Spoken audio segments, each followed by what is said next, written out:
Whakalawhalahi atu hane e tau wala tala tutupu ke lata moe awhiawhinei. Pā moe whakause whakatui hingoa ke lata moe wirianga lahe motu moe amana ki ai ke wata ke wirianga he aho ono ia me. Whakahoko ai e taunanga tufunga whakamotu ke 5 ki haniwe moe liu whakamana atu e mahuenga he tau taonga he motu kai mua atu ke whakaonga he wanga hauniwe. Kwa liu alo tolu ni kua whakatokatoka ai e tau whakaroanga taunanga tufunga whakamotu niwe ke ono ke tau puhala ke whakaholu ki mua e tau whiua hako naka i tokolonga e tamatakau ne kua kau whakalataha e ke he tau nei. Tahe matakau ne hohoko mai pawaki i Papua New Guinea ke kume tau mātutakianga moe tau mga whawa i niwe. Koe aho nei kua whakailoa he takitaki lahi ke tau wirianga koe pā moe whakausia i whakatuhi ngā tangata wiri ke lata moe wirianga lahi he motu. Ko whai mga aho ne kua tuku atu wai ke te pangata ke whakatui to hingoa mai one no whua motu mai hongfu mawha e no whua he tamanga. Koe matahala hongfu maua he aho nei ne kua whakamau ki ai mai ki ai he takitaki lahi ke wirianga ke ono whakamatawhainga ke tau peapa ne kua moa. Ke mga aho nei kua iloa mai koe uafu mawha alo tolu ne kua amanaki po ke kua tuku atu e te hingoa ke lata mai tau no whua motu. Koe tau no whua ke tamanga koe tolu ni e maanga ka naka i vili, koe ta maanga ia ko liku, namukulu mo whaia. Koe tuku atu whoki, kai ke kua whaita ngata, ne kua manako ke uta kehi ai hana hingoa, kua lata ki tau sei atu hoku atu ke aho uafu mawhitu ia apelila. Koe aho kua uatu ke he wirianga lahi motu, koe aho whaiumu, aho onu ia me. Ko whela wake e oki wahaloa he matuleha Yesu, moe kamataanga he taonanga tufunga whakamotu haniwe ke limaki. Moe lahe mga aho ni ko maiki ai ke whiawhia, moe kau whalataha e tau niwe he motu, molo tolu ni ko whenonga mai whafo. Koe tau nei ko lahe pe hianga ke he mahuenga he wangahau niwe, moe ko maike ke whakakese ke he tau whakatata he tau koli, tau lolongo, tau alanga tala, moe tau tufunga ke he kehe he tangata niwe. Koe awhiawhia whalaile ni ko hapangi ai e taunanga nei mai whakawhelewe atu ai ke whalua tamatakau pa ke tau tangata ne kua whenonga mai pawaki mai whiua whakawhiawhia nei ne kua whakahoko langataha he ue tau tali mai he tau wafe mahiwa. Ko liu mai fuki e lilifu matua palemia lata tonu mai matakahoa nei moe kua omoi whakalahi ai he whakatufono hake manako ke mauai e whakawhetu ianga mai tau niwe. Koe matakai nanga ko Tingilau Nes, ko ia ni ko hukui ai e tau niwe ni ko nonofo ai i whapi niwe, hakua nā kei hoko mai e whenonga he ke kawha ko Dr. Colin Tuki Tonga. Koe Paul he pō whaiungu ne whakatoka ai mai tau kuri whakamotu, tunga tau takalo, tau tāne tuai, moe tāne hewa ha fōu. Pese ni wana kai toko longe tamu takau po ke katoa toa e to maanga, tū maua ngai e ni e fufuala mai makaukau halu tōru, ne kua kahoku atu ke pō. Koe uki wā tapu, e kua mole atu ne ahai ai e tau kōri. Whakamotu, mai he tamu takau tunga tukuala, Leviatana, tupu mai hanga niwe trust mai nisilani, moe mtakau atu hau mtalau. Toko lima ni mtakau ni kua tuku atu e tau hingoa ke whakatatai e tau kōri me tau lolongo, he halu tōru tau maanga, ke he tau huta kōri ni tuku atu le tōru. Ka koe awhiawhia hau tapu ne ko matutaki atu e tau whakaruanga moe tau lolongo tapu, ke maua i whoki e whakamunu inaanga ke lata me tau nanga, mai ke he tau ekalisia ke he kehe me tau lotu kau whakataha, ke matutaki atu ai e tau whakapiawhia, ke sia i tau ekalisia. Nā kei ni tahe lolongo, tunga kua paki atu ke lolongo, ka kua hai e whalu ni ka ua, ke tūru e lolongo, e ka uhua i mga aho ni uhake ai ki mua. Ke pōuri e pō ngofua, kua taongo ai e loto tau ni kua lufi, mo e tau leo mahufi hofi, e tau leo lolongo. Tuku atu ai ka lau tōru e tau asafo, whasi lolongo ki whakakisi, ai halu tōru mahifi, ke tau lolongo whitoko. Ahai e tau beweheanga ke lata, e tau tangata ke lolongo takitaha, tau matakau i kieki, mo e tau matakau lalahi. Hawhangi whakamua ai he taha e tamatutu puna ko makatosi po hianga, si paleku atu ai ki he tau matakau, ki whase tau lolongo fōu, mai loa koe tau matakau mai la kepa, mo e kalisia ha alofi, ne whai lolongo fōu alu tōru mai pō.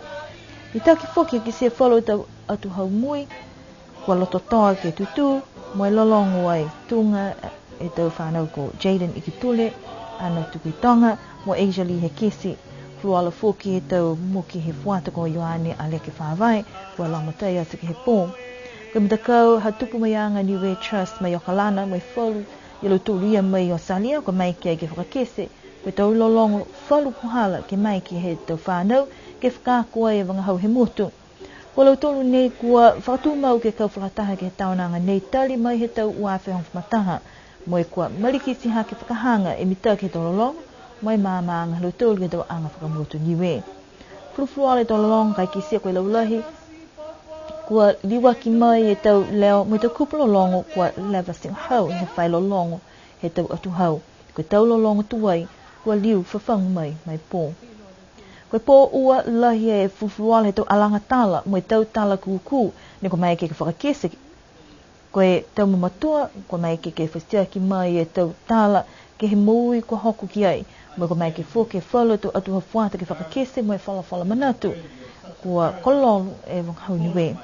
Koe tau alanga tala ko whakakesekese ke pō, moe tau moki, ne hai ai, ko whekia e tau tangata, ne pehe whoke ke pō ia. Koe tau alanga tala nei, moe tau tala kuku, kua lata ke lolomi, moe tuku ai ke taha pepa, ke mo taha taonga, mai matuta ki anga e wanghau Niue.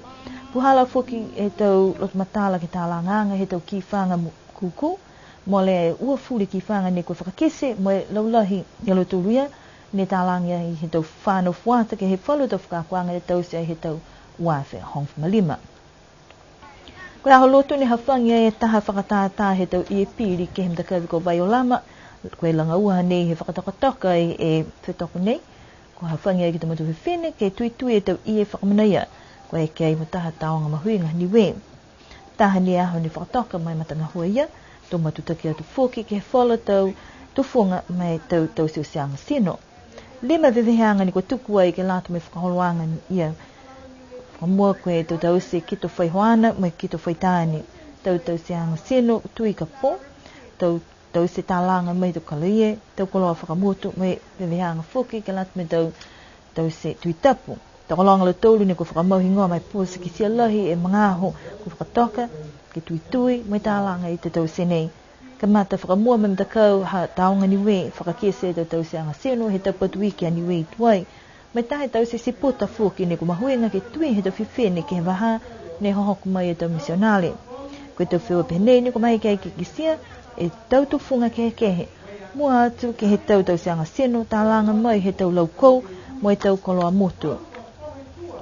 Koe awhiawhi nei ne kua whakakatoa e tau whakawhiawhianga, mo e liliu ai alo tolu ne kua kau whakalataha ke he tau whiaua, pia whoki mo e tau tangata ne kua whakatokatoka e tau whikau, ke whakatutala mo e whakakesi manatu, ke tau puhala ke oki mua, mo e taonanga tufunga, whakamotu ha Niue. Kisia he taonanga nei, kua ke he whakatoa se ha kua hiki te waho, ka e kua whitani e whakamau whoki he whalu tau pāsese whalu mtakau, he tau e kua mole, ka kano he mana nei, kua tuk whenonga e whalu e poke laulahi alu tō ke hao ua, kai nā kai lausi e taonanga.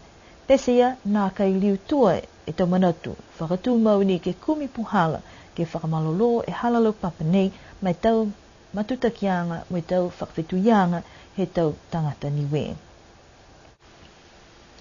Tahe mtakau ne kua hoko mai he mutu Papua New Guinea, me kua nanofu atu ai ke he maanga ko tuapa, toko hong mawhito lo tōru ni whakatoka mai Papua, kai toko whitu ni hoko mai ki Niue, mo toko hong fulu wana nofu atu mai te mga whao ini silani. Koe tau matakainanga nei o mai he maanga ni whakahingoa e ko Hanu Pada. Koe matakawi whakamua i Papua, ni hoko e talamitaki ki ai, mai longa mai iloa lahi whoki, hahai ai te matua kua ako Niue, ne ua tapai ki Papua ke whahai ai ke tātu e talamitaki, si malolo e tau whakawhetuianga whakakirisiano. Whakamama mai he tahe to mga whao ni kua langmatai atu ke whanonga nei, e tau matutakianga. Ko mai ni alo tolu ha koe tau mamatua ha matolu ko pahetongia mo ke ua. Mo i kisia whuki halaua mo moheanga. Kisia e tau mga whaoa. Whelewea mo i tau tangata ki he motu. I loa e anga whakamotu. Tau mena usia hangau ki Niue. Ni whiawhia lahi alo tolu ke i loa. Mo e hakulang matai koe hau ni au ki whakatau mai mo alo tolu. mo e uta piko ke whakisikise ki tō maanga fulfuloala hani we ki tō matatahi o ke kōkō, tau kai, tau lolongo, mai tūtala ni me tō mga whaua. Sei ke katoa e tahe tau hea sitopea e i alotoru ke mai ki niwe o lewe mohimisi ke whiweia i me tau mga whaua. Ko whakatautau fōke whenonga nei ke he tau nanga tufunga whakamotu, mo i whiwhia i mtakau hako maike ke maua i matuta kianga. Anei fōki ko heke whenonga nei mo taha puhala, ke whakamalolo i tau whakatuianga mo i whakamanatu. Fōki ke he atuhau, e mahuinga he ilo i tau mga whaua pesini i kona nofu mamau.